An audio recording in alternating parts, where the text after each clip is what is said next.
المرأة خلقت من ضلع وإن أعوج شيء في الضلع أعلاه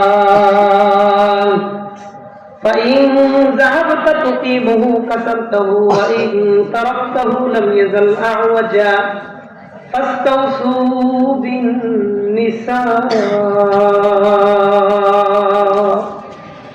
أو كما قال النبي عليه الصلاة والسلام سبحانك لا علم لنا إلا ما علمتنا إنك أنت العليم الحكيم আলহামদুলিল্লাহ আলহামদুলিল্লাহ ওইলাটি যুব সমাজের উদ্যোগে আয়োজিত আজকের এই দ্বিতীয় বার্ষিক ওয়াজ ও দোয়া মাহফিলে উপস্থিত ওয়াজিবুত তাহরিম কাবিল ইহতিরাম মুআজ্জাজ মুকাররম উলামায়ে কিরাম, আমার সামনে বসে আছেন অত্র এলাকা সর্বজন শ্রদ্ধেয় মান্যবর মুরব্বী বাবারা, যুবক ভাইরা, পর্দার অন্তরালে অবস্থানরত শ্রদ্ধেয়া সম্মানিতা মা ও বোনেরা, সকলের প্রতি আমি আন্তরিক মুবারকবাদ জানাই। আজকের এই মাহফিলটা আপনারা নিজেদের মাহফিল মনে করেছেন, আজকের এই আয়োজনকে নিজেদের আয়োজন মনে করেছেন, এখানে উপস্থিত হওয়াটারে নিজেদের দায়িত্ব মনে করছেন। সারাদিন কত ব্যস্ততা, দৌড়াদৌড়ি, ব্যবসা বাণিজ্য, চাকরি সব কিছুর পরেও লম্বা রাত পর্যন্ত বয়ান শোনার জন্য ধৈর্য, আগ্রহ, মানসিকতা নিয়ে বাড়ির আরামের বিছানার আইসা, এই মাটির বিছানার মধ্যে আইসা বসে রয়েছে। আমি দোয়া করি আল্লাহ যেন এই কষ্টগুলাকে হাসরের মাঠে নাজাতের জরিয়া হিসেবে আল্লাহ কবুল করে। আমি আপনাদের সামনে কোরআনে কারীম সূরা তাহরীমের 6 নম্বর আয়াত, একটা আয়াতের অংশ তিলাওয়াত করেছি একটা, এবং রাসূলুল্লাহ সাল্লাল্লাহু আলাইহি ওয়াসাল্লামের বহু সংখ্যক হাদিস থেকে বুখারী শরীফের 3331 নম্বর হাদিস, 3331 নম্বর হাদিস, একটা হাদিস আপনাদের সামনে পড়েছি, একটা আয়াত একটাই হাদিস, একে একে দুইটা জিনিস সামনে রেখে কয়েকটা কথা বলবো। কথাগুলো এই নিয়তে, এই উদ্দেশ্যে, এই মাকসাদে বলবো যেন আল্লাহ তাআলা প্রত্যেকটি ভালো আর আমলি কথার উপরে সবার আগে আমি গুনাহগারকে আল্লাহ যেন আমল করার তৌফিক দান করেন। এরপরে ভালো আর আমলি কথাগুলোর উপরে আল্লাহ যেন আমাদের সবাইকে আমল করার তৌফিক দান করেন, বলেন আমিন। আমি ভূমিকাতে এক মুহূর্ত সময় বিলম্ব না করে সরাসরি আলোচনায় প্রবেশ করতেছি। একটু মন দিয়া কথা কয়েকটা শুনবো, কোন ইনশাআল্লাহ, সবাই কোন ইনশাআল্লাহ। আল্লাহ কবুল করেন, কোন আমিন। যে আয়াত তিলাওয়াত করেছি এই আয়াতে আল্লাহ তাআলা বলেন, বিসমিল্লাহির রহমানির রহিম, ইয়া আইয়ুহাল্লাযীনা আমানু أنفسكم وأهليكم نارا। আল্লাহ বলেন, হে ঈমানদার, হে মুমিন, তুমি নিজে জাহান্নামের আগুন থেকে বাঁচো, তোমার পরিবারের সদস্যদেরকে জাহান্নামের আগুন থেকে বাঁচাও। নিজেও বাঁচো, পরিবারকেও জাহান্নামের আগুন থেকে বাঁচাও। খালি হুদা নিজের টেনশন করো না, পরিবারের টেনশন করো, পরিবারের চিন্তা করো, নিজেও জাহান্নাম থেকে বাঁচাও, পরিবারকেও বাঁচাও। এই আদেশ, এই নির্দেশ কোরআনে কারিমে করলেন কে? আল্লাহ। এই কথা আল্লাহ কেন বললেন? সহজ ভাবে বুঝলে, আপনাদের এই কৈলাটি এলাকার মধ্যে বহু মানুষ এইরকম আছে, বাপে নামাজ পড়ে, মা নামাজ পড়ে, তারই ছেলে তারই মেয়ে কেউ নামাজ পড়ে না। কথা বলেন, বাবা একত্র নামাজ ছাড়ে না, মা একত্র নামাজ ছাড়ে না, তারই ছেলে তারই মেয়ে একত্র নামাজও পড়ে না। এমন লোক, এমন ফ্যামিলি এই মহল্লার মধ্যেও আছে না নাই? কেমন যেন বাবার সামনে দিয়া পোলাটা জাহান্নামে যাইতেছে, বাপ কিচ্ছু কয় না। মার সামনে দিয়া মেয়েটা জাহান্নামে যাইতেছে, মা কিচ্ছু কয় না। এমন ঘর আছে না নাই? কেমন যেন আল্লাহ এই পরিবার গুলারে ডাক দিয়া বললেন, হে ইমানদার, হে মুমিন, নিজেও জাহান্নাম থেকে বাঁচাও, পরিবারকেও বাঁচাও, খালি নিজের টেনশন করো না। আপনাদের এই কৈলাটি এলাকার মধ্যে বিভিন্ন শ্রেণী পেশার মানুষ আছেন, আমি জানি। কেউ অটো রিক্সা চালায়, ভ্যান চালায়, সিএনজি চালায়, রিক্সা চালায়, দিনমজুর, চাকরিজীবী, ব্যবসায়ী, শ্রমিক, রং মিস্ত্রি, কাঠ মিস্ত্রি, রাজমিস্ত্রি, টাইপ মিস্ত্রি, ড্রাইভার, হেল্পার, বাড়িওয়ালা, ভাড়াটিয়া, নানান রকমের শ্রেণী পেশার মানুষ এই মহল্লার মধ্যে আছে না নাই? দেখেন, আমাদের প্রত্যেকের কাজ কর্ম, ব্যস্ততা, পেশা আলাদা আলাদা। আমি যেটা করি আপনারা সেটা করেন না, আবার আপনারা যেটা করেন আমি সেটা পারি না। এক একজনের কাজ কর্ম, ব্যস্ততা, পেশা আলাদা আলাদা হইলেও আমাদের সকলের পরিচয় একটাই, আমরা সবাই মুসলমান। যে লোক বিএনপি করে, জামাত করে, জমিয়ত করে, হেফাজত করে, তাবলীগ করে, সর্বনাই করে, ঐক্যজোট করে, খেলাফত করে, যার যে দল হোক না কেন, দিন শেষে সেও মুসলমান, আমিও মুসলমান। কথা ঠিক আছে? একজন মুসলমান হিসেবে আমাদের জীবনে যদি আমরা দুইটা জিনিস পাই, কয়টা জিনিস? হ্যাঁ, একটু মন, এখান থেকে আমার মূল বক্তব্য শুরু, একটু মন দিয়ে উত্তর দিয়ে। একজন মুসলমান হিসেবে আমাদের জীবনে যদি দুইটা জিনিস পাই, কয়টা জিনিস? এক নাম্বার, আমার জীবনটা সম্মানের জীবন হয়েছে, রিজিকটা হালাল, হালাল রিজিক নিয়ে সম্মানের লোকে চলতেছে। কোনদিন কারো বুকের উপর থাপ্পড় দিয়ে 10 টাকা চান্দাবাজি করি নাই, হালাল রিজিক নিয়ে সম্মানের লোকে চলতেছি। 2 নাম্বার, মরণের পরে ফ্যামিলি নিয়ে, পরিবার নিয়ে জাহান্নাম থেকে বাইচা জান্নাতে যেতে পারছি। এই দুইটা জিনিস যদি আমাদের জীবনে পাই, এই জীবনে আর কিচ্ছু না পাইলেও অন্তত কোনো আফসোস নাই। কথা বলে, আমি এই দুইটা পয়েন্ট নিয়ে কয়েকটা কথা বলবো। কেমনে দুনিয়া জীবনটা একটু সম্মানওয়ালা জীবন বানাবো, মরণের পরে পুরো পরিবার নিয়ে জাহান্নাম থেকে বেঁচে কিভাবে জান্নাতে যেতে পারবো। বলেন, একজন মুসলমান হিসেবে এই দুই জিনিসের গুরুত্ব আমাদের জীবনে আছে না নাই? গুরুত্বটা কি, তা কম না বেশি? চলে, আমার আপনার, আমাদের আপনাদের প্রত্যেকের পরিবারের 3টা অংশ থাকে। 3টা। কয়টা? এমন না মনোযোগ নিয়ে না শুনলে বুঝতেন না। আমার আপনার, আমাদের আপনাদের প্রত্যেকের পরিবারের 3টা অংশ থাকে। কয়টা? 1 নাম্বার, মা বোন। এরা আমাদের পরিবারের বিশাল একটা অংশ, সমাজের বিশাল একটা অংশ। যে পরিমাণ পুরুষ ভোটার ওই পরিমাণ নারী ভোটার, তাহলে তাদের সংখ্যা কম না সমান সমান? হ্যাঁ, কিছু ক্ষেত্রে আরো বেশি। সুন্দর কথা বলছে, কিছু ক্ষেত্রে আরো বেশি। কারণ এলাকার বহু মানুষ কাজের সুবাদে বাইরে গিয়ে একটা চাকরি করে, কিন্তু নারীরা তো বাইরে গিয়ে চাকরি করে কম। তাহলে 1 নম্বর হলো মা বোন, আমাদের পরিবার, আমাদের সমাজের বিশাল একটা অংশ। 2 নম্বর ভাই বেরাদার, মানে আমরা নিজেরাও সমাজের বিশাল একটা অংশ। 3 নম্বর ভবিষ্যৎ প্রজন্ম, আমগর যারা ভবিষ্যৎ প্রজন্ম, তারাও আমাদের পরিবারের, সমাজের বড় অংশ। আমাদের ভবিষ্যৎ বড় হইয়া মসজিদে যাবে না মন্দিরে যাবে, ওই শিক্ষা আমাদের দিয়ে যাইতে। কোনটা মসজিদ, কোথায় যাওয়া যাবে, কোনটা মন্দির, কোথায় যাওয়া যাইব না, ওই শিক্ষা আমগরই দিয়ে যাইতে। কথা বলেন। এই 3টা অংশের মধ্যে আমি প্রথম অংশ নিয়ে কয়েকটা কথা বলা শুরু করি। আমাদের বলাই হয়েছে মা বোনদেরকে উদ্দেশ্য করে কিছু কথা বলবে, তা আমি চেষ্টা করবো বিষয় ভিত্তিক কথা বলার জন্য। 1 নম্বর, মা বোন। মা বোনদেরকে সামনে রেখে কিছু কথা বলি। মা বোনদেরকে আমি 1 নম্বরে নিয়ে আসলাম কেন, এর ঐতিহাসিক একটা কারণ বলি। সৌদি আরবের একজন লেখক আছে, আল্লামা ইবনে খুলদুন। তার একটা ঐতিহাসিক কিতাব আছে, তারিখে ইবনে খুলদুন। এই তারিখে ইবনে খুলদুনের ভূমিকায় 13 নম্বর পৃষ্ঠায় তিনি একটা সুন্দর কথা বলতেন নারী জাতি সম্পর্কে, মা বোন সম্পর্কে। কথাটা একটু চিকন কথা, কিন্তু মনোযোগ দিলে কথাটা সবাই বুঝবেন। তিনি বলেন,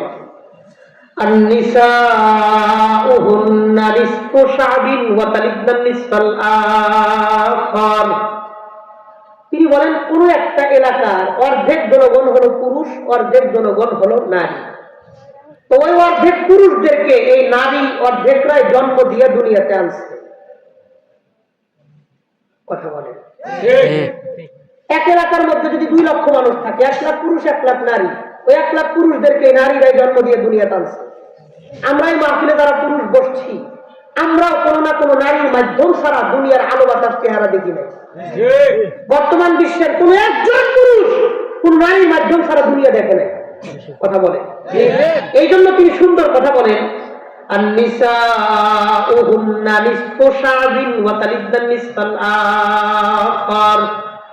কোন একটা এলাকার অর্ধেক জনগণ হলো পুরুষ আর অর্ধেক জনগণ হলো নারী, আর ওই পুরুষদেরকে নারীরাই জন্ম দিয়ে দুনিয়াতে আনছে।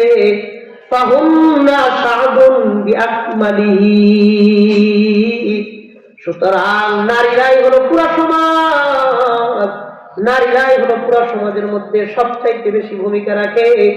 যে এলাকার নারীরা ঠিক হয়ে যায়, ওই এলাকার পুরুষেরা অটোমেটিক ঠিক হয়ে যায়। কোন সমাজের নারীরা যদি দিনদার হয়ে যায়, ওই সমাজের পুরুষ অটোমেটিক দিনদার হয়ে যায়। কারণ কোন ঘরের স্ত্রী যদি নামাজ পড়া হয়ে যায়, ওই ঘরের স্বামী অটোমেটিক নামাজ পড়া হয়ে যায়। কোন ঘরের মা যদি দিনদার হয়ে যায়, ওই ঘরের বাকি ছেলে সন্তানরা অটোমেটিক দিনদার হয়ে যায়। নারী ঠিক, সমাজ ঠিক, নারী ঠিক, পরিবার ঠিক, নারী ঠিক, পুরো জগৎ ঠিক। কথা বলে, আপনাদের এই কৈলাকি এলাকার মধ্যে, এই বারহাট্টা এলাকার মধ্যে কোন একজন নারী যদি বেপরদায় রাস্তায় বের না হয়, সবাই যদি বোরকা পরে পর্দা করে রাস্তায় বের হয়, যুব সমাজ গুনাহ করার জন্য জায়গা খুঁজে পাইব না। বাংলাদেশের কিছু সংখ্যক নারী টাকার বিনিময়ে নিজের দেহ বিক্রি করা যদি বন্ধ করে দেয়, সারা বাংলাদেশ থেকে জেনাবে বিচার উঠে যাবে, জেনাবে বিচার দেশে থাকবে না। এই জন্য সমাজ ঠিক করার জন্য নারীদেরকে দিনের নসিহত শোনানোর দরকার বেশি। কারণ নারী ঠিক হয়ে গেলে পুরো পরিবার ঠিক হয়ে যাবে। যেই ঘরের মা পর্দা বুঝতো না, বাবা গাড়ি রাখতো না, বিড়ি সিগারেট খাইতো, একটা মেয়েরে মহিলা মাদ্রাসায় দিছে, ওই মহিলা মাদ্রাসায় পড়ার কারণে পুরো পরিবারের মধ্যে পর্দা চলে আসছে, বাবার মুখে দাড়ি চলে আসছে। এমন অসংখ্য উদাহরণ আছে না নাই? নারীর দ্বারা সমাজ ঠিক করা সহজ, পুরুষের দ্বারা সমাজ ঠিক করাটা কঠিন। এই জন্য আমি একটা হাদিস পাঠ করেছি বুখারী শরীফের 3331 3331 নম্বর হাদিস, 3331 নম্বর হাদিস। এই হাদিসে নবীজি গুরুত্বপূর্ণ দুইটা কথা বলছেন মা বোনদের সম্পর্কে। আমরা হাদিসটা একটু মন দিয়ে শুনবো। নবীজি বলেন, وعن أبي هريرة رضي الله تعالى عنه وعنهم أنه قال قال النبي صلى الله عليه وسلم استوصوا بالنساء। হযরত আবু হুরায়রা রাদিয়াল্লাহু আনহু থেকে বর্ণিত, নবীজি সাল্লাল্লাহু আলাইহি ওয়াসাল্লাম বলেন, তোমরা নারীদের সাথে নরম ভাষায় কথা বলবা। বলেন গরম না নরম? বুঝা করেন গরম না নরম? নবীজি বললেন তোমরা নারীদের সাথে নরম ভাষায় কথা বলবা। কারণ কি? নবী বলেন ফাইন্নাল মারআতা খুলিকাত মিন যিলাইন, কারণ নারীদেরকে আল্লাহ তাআলা একটা বাঁকা হাড্ডি থেকে তৈরি করেছেন। সোজা হাড্ডি না বাঁকা হাড্ডি? এইটা বুখারী শরীফের হাদিস, সহিহ হাদিস। নবী বললেন নারীদেরকে আল্লাহ একটা বাঁকা হাড্ডি দিয়ে বানাইছে। ওয়া ইন্না আ'ওয়াজা শাইইন ফি যিলাই আ'মা, আর পাঁজরের মধ্যে সবচাইতে বেশি বাঁকা হইল উপরের হাড্ডিটা। এই সবচাইতে বেশি বাঁকা যে হাড্ডি, ওই সবচেয়ে বেশি বাঁকা হাড্ডি থেকে আল্লাহ নারীদেরকে বানাইছে। আল্লাহ নবী বলেন ফাইন যাহাবতা তুকিমুহু কাসারতাহু ওয়া ইন তারাকতাহু লাম ইয়াজাল আওয়াজা। শোনো, এই হাড্ডি যদি তুমি টাইনা সোজা করতে যাও, হাড্ডিটা ভাঙে যাবে, বিপদে পড়বা। ওয়া ইন তারাকতাহু লাম ইয়াজাল আওয়াজা, আর যদি হাড্ডিটারে ছাইড়া দাও, আরো বেশি বাঁকা হইতে থাকবে, বাঁকা হইতে থাকবে। দিন শেষে তোমার 14 গোষ্ঠীরে তার পিছনে পিছনে ঘুরাবে। কথা কোন ঠিক কিনা? নবীজি দুইটা কথা বললেন, এই নারীদেরকে আল্লাহ একটা বাঁকা হাড্ডি দিয়ে বানাইছে, তাই না সোজা করতে যায় না, ভাঙ্গে যাইবো, বিপদে পড়বা। ছাইড়া দিও না, আরো বেশি বাঁকা হইতে থাকবো, তাইলেও বিপদে পড়বা। নারীদের সাথে নরম ভাষায় কথা বলো, ঝগড়াঝাটি করো না। হাদিস থেকে বুঝলাম সৃষ্টিগত ভাবে, জন্মগত ভাবে নারীদেরকে আল্লাহ একটু তেরামি স্বভাবই তাদের মধ্যে স্বভাব তেরামি দিয়ে রাখছে। তাই বলছে মাইনা নিও, সহ্য করো, ঝগড়া করো না। এই এক হাদিসে দুইটা কথা জানলাম। বুখারী শরীফের আরেকটা হাদিস আমাদেরকে বয়ানের মাঠে অনেক দূর পর্যন্ত নিয়ে যাবে। বুখারী শরীফের 304 নাম্বার হাদিস, 304 304 কয়শো কত 304 নাম্বার হাদিস। এই হাদিসটা একটু মন দিয়ে শোনেন।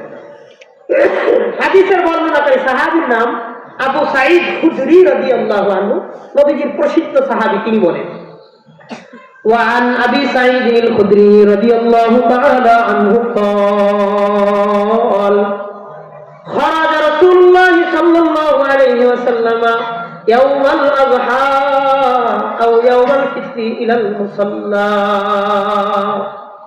হযরত আবু সাঈদ খুদরি রাদিয়াল্লাহু আনহু বলেন, নবীজি ঈদের দিন ঈদগাতে নামাজ পড়ানোর জন্য যাইতেছিলেন। কোন দিন? ঈদের দিন। কথা কোন দিন? নবীজি ঈদের দিন ঈদগাতে নামাজ পড়ানোর জন্য যাইতেছিলেন। ফামাররা আলা মাশারিন নিসা, তাকায়া দেখলেন রাস্তার পাশে কিছু নারীরা এক জায়গায় দাঁড়ায় দাঁড়ায় কথা বলতেছেন।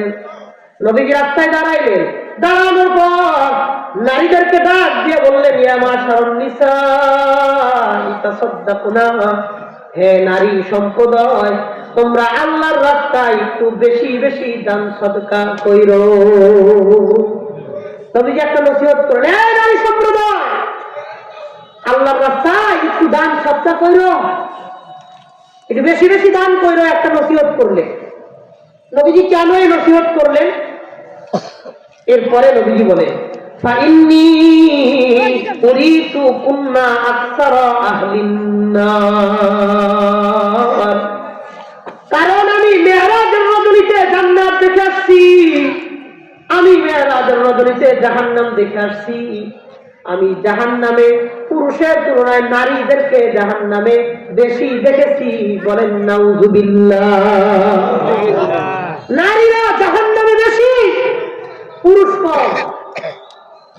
চিন্তা করেন, বুখারী শরীফের হাদিস 304 নম্বর হাদিস। নবী বললেন, আমি মেরাজের রজনীতে দেখে আসছি নারীরা জাহান্নামে বেশি, অনেক বেশি নারীরা জাহান্নামে, মহিলারা, পুরুষ কম। ঈদের দিন নবী দিয়ে কথা বললেন। এই কথা বলার পর নারীরা দাঁড়ায় গেলেন। দাঁড়ানো অবস্থায় নবীজিকে প্রশ্ন করে বললেন, ফাকুলনা ওয়াবিমা ইয়া রাসূলুল্লাহ, নবীজি নারীরা জাহান্নামে বেশি গেছেন, তার কারণ কি? অনেক নারীদেরকে আপনি জাহান্নামে দেখেছেন, তার কারণ কি? নবীজি বুখারী শরীফের 304 নম্বরে হাদিসের মধ্যে বলেন, অধিকাংশ নারীরা জাহান্নামে যাওয়ার পিছনে কারণ দুইটা। কয়টা? সবাই বল না, কয়টা? এটা বুখারী শরীফের হাদিস, সিরিয়াস ভাবে আলোচনাটা শুনে। নবীজি বলেন, অধিকাংশ নারী জাহান্নামে যাওয়ার পিছনে কারণ দুইটা। অনেক বিভিন্ন ছিন্ন বিচ্ছিন্ন কারণে অনেক নারীরা জাহান্নামে আছে, তবে অধিকাংশ নারীরাই জাহান্নামে যাওয়ার পিছনে কারণ দুইটা। এক নাম্বার, নবী বলেন, তুকসিরনাল লানা ওয়া তাকফুরনাল আশীর। এক নাম্বার কারণ হলো তুকসিরনাল লানা, তোমরা মানুষদেরকে কথায় কথায় লানত করো, কথায় কথায় মানুষদেরকে বদদুয়া করো। মানুষদেরকে তোমরা বদদুয়া করবা না, মানুষদেরকে লানত করবা না। বদদুয়া জিনিসটা সুন্দর নয়, বদদুয়া জিনিসটা ভালো নয়। তোমরা মানুষদেরকে কথায় কথায় লানত করবা না। একটা হাদিসের মধ্যে নবীজি বলে, কোন মানুষ যখন কারো বিরুদ্ধে বদদুয়া করে, তার এই বদদুয়া লানতটা আসমানের মধ্যে গিয়া ঘুরতে থাকে, ঘুরতে থাকে, ঘুরতে থাকে। ওই ব্যক্তি যদি বদদুয়ার উপযুক্ত হয়, তার জন্য বদদুয়া কবুল হয়ে যায়। ওই ব্যক্তি যদি বদদুয়ার উপযুক্ত না হয়, ওই বদদুয়া ঘুরে ফিরে ওই ব্যক্তির উপরে ফিরে আসতে থাকে। তার বিরুদ্ধে বদদুয়া করলে সে যদি বদদুয়ার উপযুক্ত হয়, তার জন্য বদদুয়া কবুল হয়ে যায়। আর ওই লোক যদি বদদুয়ার উপযুক্ত না হয়, ওই বদদুয়া ঘুরে ঘুরে ওই ব্যক্তির উপরে ফিরে আসতে থাকে। নাউযুবিল্লাহ। এক নম্বর কারণ নবীজি বললেন, তোমরা মানুষদেরকে কথায় কথায় লানত করো, বদদুয়া করো, এটা করবা না। আরে আপনাদের কৈলাটি এলাকার মধ্যে দুইজন মা বোন ঝগড়া লাগছে, খেয়াল করে, দুইজন মা বোন ঝগড়া লাগছে, 2 মিনিট এখনো হয় নাই, দেখবেন তার 14 গোষ্ঠীর উপর লানত করা শুরু করে দেয়। পোলাপানের উপরে লানত, গরু ছাগলের উপর লানত, হাঁস মুরগির উপর লানত, যেটা মারা গেছে সেই মরা মানুষের উপর লানত। কথা বলে 1 মিনিট দেরি করে না লানত দিতে। নবী কি বললেন? তোমরা কথায় কথায় লানত করো, কথায় কথায় বদদুয়া করো, এটা করো না। নিজের বদদুয়ায় নিজের কপাল পরে আর একজনেরটা পড়ে না। কথা বলে এই জন্য নবীজি বললেন তুকসিরুনা লানা, তোমরা মানুষদেরকে কথায় কথায় লানত করো, এটা করবা না। আমার অনেক বেশি কষ্ট লাগে, আপনারাও হয়তো কথার সাক্ষী দিবেন। অনেক মাদেরকে এমন দেখি, নিজের পরিবার টুকরা ছোট্ট সন্তান কোনো কথা শোনে নাই, বলছে এই কাজটা করো, কিন্তু সন্তান কাজটা করে নাই। আরে ওই মা নিজের সন্তানের বিরুদ্ধে বদদুয়া করতেও দেরি করে না। ওইটা বাজারে যা, বাজারে গিয়া 1 প্যাকেট লবণ লইয়া বা 1 কেজি চিনি লইয়া, পোলাপান পয়সা আমার এমন খেলাধুলার টাইম খেলতাছি, যাইতে পারতাম না। দেখবেন মা মন খারাপ করে কয়, কত মানুষ গাড়ির নিচে পড়া মরে যায়, তুই কেন মরস না? কথা বলে কত মানুষের উপর আল্লাহ গজব করে, ঠাডা করে, তোর উপর কেন ঠাডা করে না? কত মানুষ পানিতে ডুবে মরে যায়, তুই কেন মরস না? নিজের সন্তানের বিরুদ্ধে এমন ভয়ঙ্কর বদদুয়া লানতমূলক কথা বলতে 1 মুহূর্ত দেরি করে না, এমন মা এই কৈলাসী এলাকার মধ্যেও আছে না? না এ মা, কথাগুলো মনে কষ্ট নিন না। নবীজির সহিহ হাদিসগুলো আপনাদের কাছে পৌঁছানো আপনাদের সন্তান হিসাবে আমাদের দায়িত্ব। এই কথা কখনোই সন্তানের বিরুদ্ধে বদদুয়ামূলক শব্দ বললেন না, কারণ নবী এক হাদিসের মধ্যে বলেন, মা বাবার কথাগুলো যেমন দামি, মায়ের কথা তেমনি আবার ভয়ঙ্কর। কোন মা যদি সন্তানের জন্য আল্লাহর কাছে দোয়া করে, ওই সন্তানের ভবিষ্যৎ আল্লাহ উজ্জ্বল বানায় দেয়। কোন মা যদি সন্তানের বিরুদ্ধে আল্লাহর কাছে বদদুয়া করে, ওই সন্তানের উজ্জ্বল ভবিষ্যৎ আল্লাহ ধ্বংস বানায় দেয়। মা দোয়া করলে সন্তানের ভবিষ্যৎ উজ্জ্বল হয়, মা বদদুয়া করলে সন্তানের উজ্জ্বল ভবিষ্যৎ মুহূর্তে ধ্বংস হয়। কথা বলে এই জন্য নবীজি বলেন, কখনোই সন্তানের বিরুদ্ধে বদদুয়া করবে না। আরে আমিও বলি, সন্তান অন্যায় করছে, 2টা থাপ্পড় দেন, শাসন করেন, কিন্তু বদদুয়া করেন না। আপনারাও বলেন তো, কোন মা কি চায় তার সন্তান গাড়ির নিচে পড়ে মারা যায়? কোন মা কি চায়? পৃথিবীর কোন মা কি চায় তার সন্তানের উপর আল্লাহর গজব আর ঠাডা করে সন্তান মারা যাক? কোন মা কি চায় তার সন্তান পানিতে ডুবে মরে যাক? এ মা, যে জিনিসটা মন থেকে চাইবেন না, ওই জিনিসটা কখনোই মুখ থেকে বলবেন না। কেন বলেন? যেটা মন থেকে চান না, এটা বলেন কেন? বললেন না। কারণ কখন কার কোন কথা আল্লাহ কবুল করে নেয়, এটা একমাত্র জানেন কে? আল্লাহ ছাড়া কেউ জানে না। এই জন্য অধিকাংশ নারীরাই জাহান্নামে যায় 2টা কারণে, শুধু 2টা কারণে। 1 নম্বর, তারা মানুষদেরকে কথায় কথায় লানত করছে, কথায় কথায় বদদুয়া করছে, এই পরিমাণ বদদুয়া করছে যে বদদুয়া নিজের বদদুয়ার কারণে নিজেই জাহান্নামে গিয়ে বয়ে গেছে। একটা কারণ পাইলাম। 2 নম্বর, এই কারণটা আরো সেনসিটিভ, একটু মন দিয়ে শোনে। 2 নম্বর, নবীজি বলেন, ওয়াতাকুরনাল আশীর, তোমরা নারীরা তোমাদের স্বামীর প্রতি শুকরিয়া আদায় করো না। নারীরা নিজের স্বামীর কোনোদিন শুকরিয়া আদায় করে না, এই কারণে তারা জাহান্নামে যায়। শুধুই স্বামীর শুকরিয়া আদায় না করার কারণে নারীরা জাহান্নামে যাইবে। আপনি পরিশ্রম করতে করতে জীবন দিয়ে রাখতেছেন, কিন্তু এই জীবন দেওয়া পরিশ্রমের 5 পয়সা দাম দেয় না ঘরের মানুষ। কোনো মূল্যই নেই। মনে করেন আপনি কি কষ্ট করেন, এত মনে হয় 20 গুণ ঘরে কষ্ট করেন। নবীজির কথা, স্বামীর তারা শুকরিয়া আদায় করতে জানে না, স্বামীর শুকরিয়া আদায় না করার কারণে তাদের জাহান্নামে যাইতে হয়েছে। নবীজি নিজে দেখে এসে বলতেছে স্বামীর শুকরিয়া আদায় করবা। আরে মা, আমি আপনাদেরকে শুধু বোঝার জন্য বলি, গভীর রজনীতে আমরা যখন রাস্তাঘাটে চলি দেখি রাত 2টা, 3টা, 1টা, 2টা পর্যন্ত কিছু কিছু অটো রিক্সা নেত্রকোনা শহরের মধ্যে চলে, কিছু কিছু সিএনজি ময়মনসিংহ থেকে মানুষদেরকে নিয়ে যায় রাত 3টা বাজে। এই যে যখন কম্বলের মধ্যে শুয়ে থাকলেও শীত লাগে, ওই সময় রাত 2টা বাজে, এই শীতের মধ্যে অটো আর সিএনজি গুলা চালায় শুধুই তার পরিবারের কথা চিন্তা করে। যে মানুষটা কারো বাড়িতে কামলা দেয়, I am sorry to say, আমি এই শব্দ ব্যবহার করলাম, কামলা। কোন মানুষ যদি কারো বাড়িতে কামলা দেয়, শুধু এক পেটের কথা চিন্তা করে কামলা দেয় না, তার পুরা পরিবারের দায়িত্বের কথা চিন্তা করে কামলা দেয়, পুরা পরিবারের কথা চিন্তা করে কামলা দেয়। শুধু তাই না, ঈদের দিন বহু টাকাদেরকে দেখি রাস্তায়।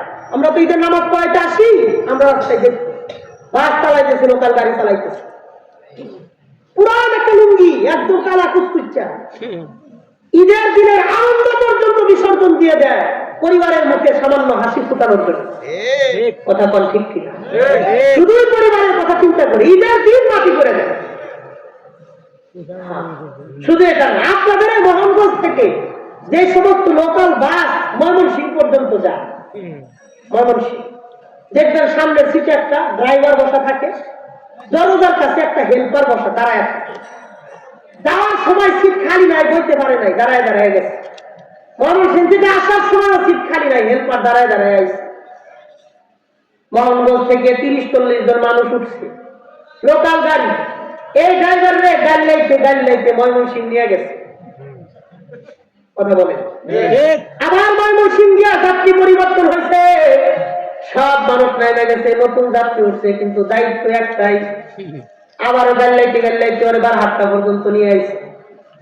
আরে শুধু একদিন নয়, 2 দিন নয়, 1 সপ্তাহ, 1 মাস, 2 মাস নয়, বছরের পরে বছর মানুষের অকথ্য অশ্রাব্য ভাষার গালিগালাজ গুলা সামনের সিটে বসে ঠান্ডা মাথায় হজম করে নেয়, শুধুই পরিবারের কথা চিন্তা করে।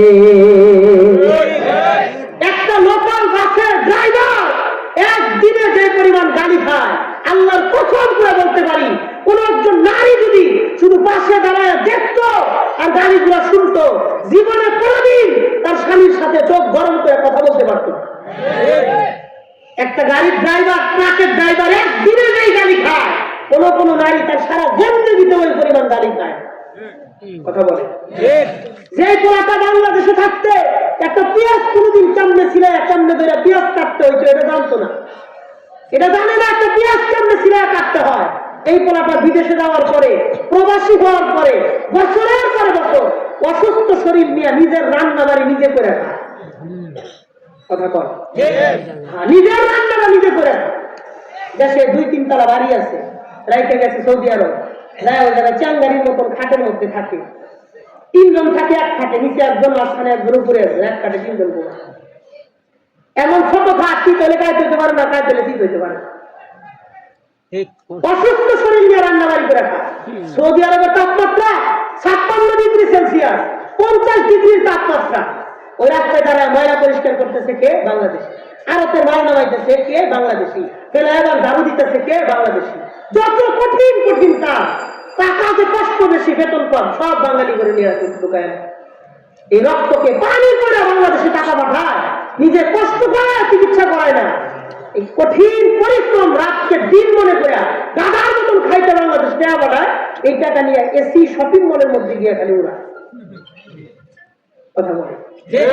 কি খাইলো, কি করলো, অসুস্থ কিনা, সুস্থ কিনা, কিচ্ছু জিজ্ঞাসা করে না। 12,000 টাকার জায়গায় 10,000 টাকা পাঠাইলে মোবাইল বাইর করে কল দিয়ে এই মাসে 2,000 টাকা কম পাঠাইছো কে রে? কথা বলে। নিজে একটা জুতা কেনে নাই, একটা সুতা কেনে নাই, একটা কাপড় কেনে নাই, কিচ্ছু কেনে নাই। ঈদের দিন বাড়ির থেকে ফোন করে পায় অমুকের জামাই রে 3 সেট কাপড় দিছে, আমার 2টা দিছো কেন? কথা বলেন। আপনার তো ঈদগাতে যান, ঈদগাহ নামাজ পড়ে ঈদের দিন তাকায় দেখেন, যতগুলো মুরব্বী মানুষের জুতা পাইবেন 90% জুতা পুরান, আর মহিলা মানুষের জুতার খবর নিয়ে দেখেন 90% জুতা নতুন। কথা বল। তারপরেও তাদের শুকরিয়া পাইতেন না, মন পাইতেন। নবীজির বক্তব্য, স্বামীর শুকরিয়া আদায় করো না তোমরা, স্বামীর শুকরিয়া আদায় করো। স্বামীর যে শুকরিয়া আদায় করে না, এই ব্যাপারে একটা হাদিস শোনায় আপনাদের। আমি আগে মনে করতাম হাদিসটা মনে হয় দুর্বল, না, মুসলিম শরীফের হাদিস, সহিহ হাদিস। নবীজি বলেন, আব্দুল্লাহ ইবনে মাসউদ থেকে বর্ণিত, নবী বলেন, ওয়ালাউ আহসানতা ইলা ইহদাহুন্না দাহরা, আরে তুমি যদি তোমার বিবির সাথে 12 বছর সুন্দর মোতাবেক সংসার করো, কয় বছর? 12 বছর। নবী বলেন, তুমি যদি তোমার স্ত্রীর সাথে 12 বছর সুন্দর মোতাবেক সংসার করো, 12 বছরে কোনদিন ঝগড়া লাগে নাই, ঝগড়া হয় নাই, ওয়ালাউ রাআত মিনকা শাইআন কত্তু, 12 বছর পরে যদি একদিন কোন বিষয় নিয়ে ঝগড়া লাগে, ফালাত মা রাআইতু মিনকা খায়রান কত্তু, তোমার মুখের সামনে বলে যায় 12 বছরে তোমার ঘরে কোনদিন সুখ আর শান্তি পাইলাম না। 12 বছর পরে একদিন ঝগড়া লাগলে যেতে দিতে তোমার ঘরে সুখ শান্তি চেহারাও দেখছি না। কথা বলে কিছু কিছু মা বোন তো আরো একটু আগ বাড়ায় কয়, আমার মতন বেডি দেখা তোমার ঘর করে খাইতেছি, অন্য কোন ঘরে বেড পিয়া নইলে কবে লাগতে পারে ভালো চলে যাইত। কথা বলে আমরা ঠিক কইলেও ঠিক, ঠিক না কইলেও ঠিক, এটা নবীজির হাদিস। কথা কোন ঠিক কিনা? নাকি ভয়ে আবার কইতেছেন না মালিক থেকে হইছে আলা? হ্যাঁ, গেলে একটু জিজ্ঞাসা কি এত করে ঠিক কইলে রে তোমার গলা দেবো আমার কানে বাড়ি দিল, তোমার যদি কবে ঝগড়া করছি কি তাহলে অধিকাংশ জাহান্নামে যাওয়ার পিছনে কারণ দুইটা। মানুষদেরকে কথায় কথায় বদদুয়া করে, বদদুয়া করে ইবাদত মনে করে গালি দেয়, মানুষকে বদদুয়া করে, সবের কাজ মনে করে লানত করে। 2 নাম্বার, স্বামীর শুকরিয়া আদায় করে না। নারীরা স্বামীর শুকরিয়া আদায় করে না, চিন্তার না করে না। এই ব্যাপারে আমি আপনাদেরকে 2টা উদাহরণ শোনাই, 2টা শুনবেন নি?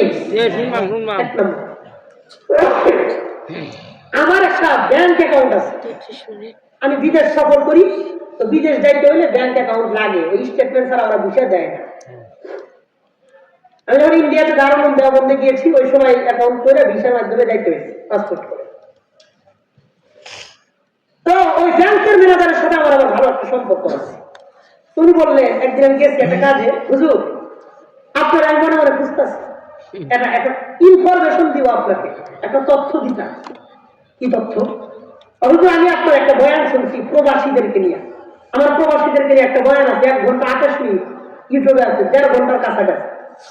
দেখেন ওই জায়গায় আমি একটা জিনিস বোঝানোর চেষ্টা করছি, ভাব দিয়ে আপনাকে বলি, পৃথিবীর কোন প্রাণী রেজেকের জন্য, নিজের দেশ ছাইরা রিজিকের জন্য, টাকা পয়সা ইনকামের জন্য বিদেশ যাওয়া লাগে না। আপনাদের এলাকায় হাজার হাজার কুকুর, পুরা নেত্রকোনার মধ্যে শত শত কুকুর আছে, বিড়াল আছে, পশু আছে, পাখি আছে, এরা কি রিজিকের